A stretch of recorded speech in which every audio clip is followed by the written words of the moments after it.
When my family moved from a poor developing nation called Nepal to a very rich developed country called Australia, I had to face some unique challenges to adjust to the way of Australian life. And there were lots of differences in the lifestyle. And I lived in Nepal for 15 years, and then it has been more than 4 years now since I moved to Australia, and now it has been about a year that I'm in US. I'm in US as an exchange student from Australia. Although most of the things that I'm going to share with you today are going to come from my personal experience, I did do some research and also talk with some of my other Nepali friends back in Australia, and his name was Suraj, and I also talked with his family about how they, what challenges they faced when coming to Australia. And also there are other websites that I refer to, which I'll talk about during the speech. So today I'm going to share some of the differences in living in Nepal and Australia. There are lots of differences, but today I'm going to share 5 of those with you all. And firstly, I'll describe how the money and banking system in Nepal is mostly about using cash only. And there are no rules and regulations for drinking and smoking in Nepal until very recently. And also, people don't usually follow the road rules, and road rules are not properly reinforced, and there are no traffic lights in most of the regional and rural areas of Nepal. And young people in Nepal do not have a very independent life because they are mostly dependent on the elders or the family members for almost everything that they need. I'm also going to talk about some of the culture and traditions of Nepal, but my family, they could not properly follow those culture and traditions in the Australian society because of the lack of materials and the support for the cultural observance. But having lived in Nepal for 15 years and in Australia for 4 years, I've realized that life in the developed countries like Australia and USA is much more independent and easier than in the underdeveloped or the developing nations like Nepal.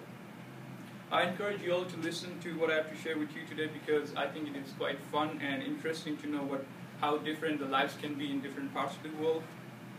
And also, if you ever plan to visit Asia sometime, because it's not very expensive to go to Asia, it might be useful information for you all. So, firstly, this is the little map I've got here. So, this is China here, and Nepal is right here. It's a very small country. There's a big giant India there. And from there, I moved to Australia, somewhere around here in Cairns. It's called Cairns in Queensland. It is like, if you have heard about the Great Barrier Reef, it's like half an hour in a ferry from my place where I live. So it's a beautiful place. Firstly, about money and banking. In Australia, just like here in USA, people normally have a bank account and they use a debit and credit cards to purchase the daily needs from the department stores. In my town in Nepal, there were no ATM machines. In fact, only a very few major cities in Nepal, they have ATM machines. So neither did I have a debit card or a credit card, nor did I know about it in Nepal. So also, none of the shops in my town, they use cards. Everything was done by using cash. So I had never done any online purchases, so until I came to Australia, I knew about eBay and Amazon. The ATM card to me first was like a Coke bottle to Z and his tribe of Bushmen from the gods must be crazy. So, and the other thing is that the maximum amount that I ever held in my hands while I was in Nepal was $1,000. But when I came to Australia, I realized that $1 Australian is almost equal to $1 US, and which is like $100 in Nepal. So when I had $50 in Australia, when I first went to Australia and had $50 in my hand, I thought that it was not 50 but 50 times 100, is like 5,000. And I used to be happy. But then again, I went to the shop to buy like, some veggies like potatoes, 5 pounds of potatoes for $5. And I thought it's not $5, but it's 5 times 100, and $500 I'm paying for 5 pounds of potatoes. And it used to make me sad. But then I got used to the Australian dollars, and yeah, I don't think about the Nepalese currency. So the next thing is about smoking and drinking. In Australia, the legal age is 18, so you can buy alcohol if you are 18, and you have to show your ID whenever you want to buy alcohol from the stores. And you can also use those cards to enter the nightclubs. And the prostitution and strip clubs in Australia are legal, and you need to have some ID to enter such areas. In Nepal, however, you have no age limit for smoking and drinking. So if you had the money to buy alcohol, you could just go to any shop and buy it. I still remember when I was very young, like 13 I think, my dad used to send me to get alcohol for him from the shop. He just used to give some money, and I used to go and buy it for him.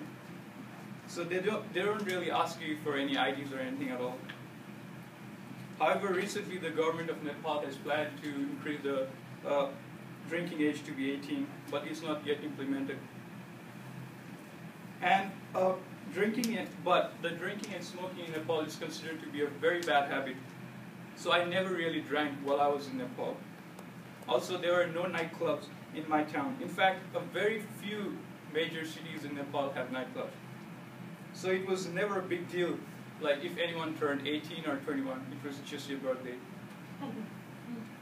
Also, there are no strip clubs in Nepal, and the prostitution is illegal as well. And I remember the first time I walked into the nightclubs in Australia with some of my Aussie friends. It was an awesome night. Right. So next is the road rules and the traffic lights. In Australia, just like here in USA, there are no traffic police on the roads, or traffic runs smoothly with the help of the traffic lights, and the vehicles are registered in an organized way, and there are speed cameras and speed limits, and you never hear the sound of horn anywhere. It comes to a matter of surprise if anyone blows a horn. And also, the driver, they don't stop over the pedestrian crossings because they know it's made for pedestrians. And public vehicles are very friendly to disabled people. But traffic is not very organized in Nepal. In my hometown, there were no traffic lights. There were just roads. In fact, only few major cities in Nepal again have traffic lights.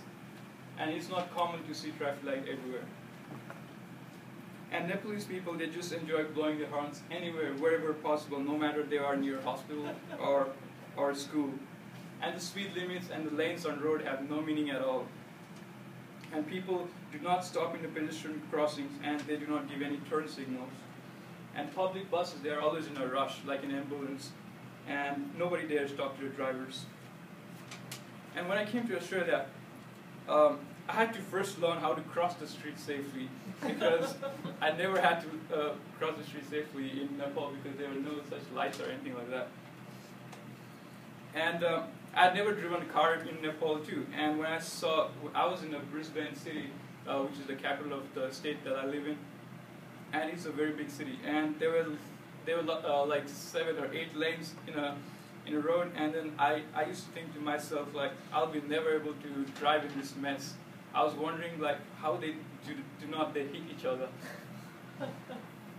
But after taking some driving classes, I got my license after a year. Next is the cultural and religious festivals. In Australia, about 60% of the people are Christians, and 20% say that they have no religion, and the remaining are the mix of Hindus and Buddhists and Muslims and other religions. And there's holidays in Australia during Christmas and Easter. But in Nepal, about 80% of the people are Hindus, including my parents and my grandparents as well. I'm neutral. Um, 80% are Hindus and 10% are Buddhist, because Lord Buddha, he was born, the founder of Buddhism, he was born in Nepal. So we have a big Buddhist community there. And the others are a mix of Christians and Muslims and others. So there were a lot of Hindus and Buddhist temples in Nepal, Nepal had some major festivals like this one here is Christmas, of course, and this one here is called the Festival of Light, which is actually next week, so I may not be able to come to class next week, I don't know. Because I'll be going to see my grandparents who are in Iowa. So, but in Australia there are no temples in the area that I live, and there is no holidays for any of the Nepalese festivals. So my family misses Nepal during those Nepali festival seasons. Next is the independent life. That's that's my family, and that's me learning water skiing.